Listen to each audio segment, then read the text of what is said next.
I love when I can talk about something that involves me and affects me and gets me really angry, and that's what we're about to experience.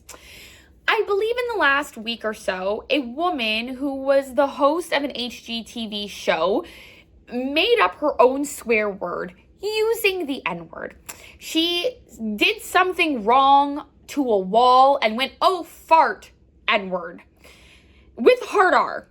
And people in the comments have been debating whether or not she should have lost the show, been fired, been reprimanded, because her use of the N-word is not at a Black person as a slur saying, "Oh, you're a N-word," but rather using it in this make-believe way to create her own swear word.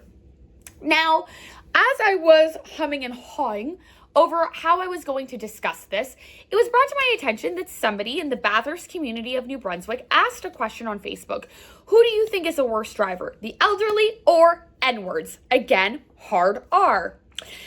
Then I just opened my computer and a Black person commented on my video about the blackface incident that happened in Shediac this past Halloween and said that because I have a white man at home, I need to keep racism and Blackness out of my mouth. Well, all of y'all have picked the wrong person to talk to because I'm never going to keep my identity and how I exist out of my mouth.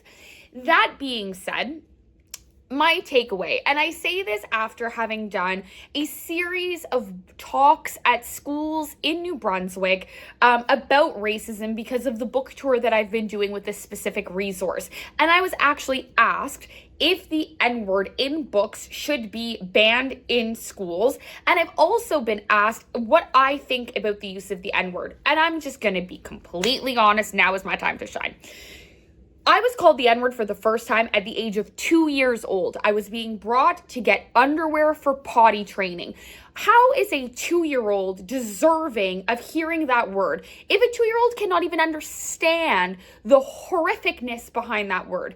So when people ask me if books with that word should be banned, I say no because I had to be called that when I was 2. And everyone needs to understand the gravity of a word like that if 2-year-old Black little girls have to hear it.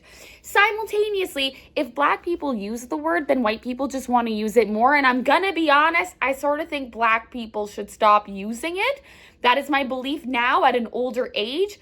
A decade ago, I would have been rapping along to it within every rap song, but now I go against it. And I think that this woman at HGTV should be fired because if she's saying the word that easily, that means she's calling Black people that behind their back.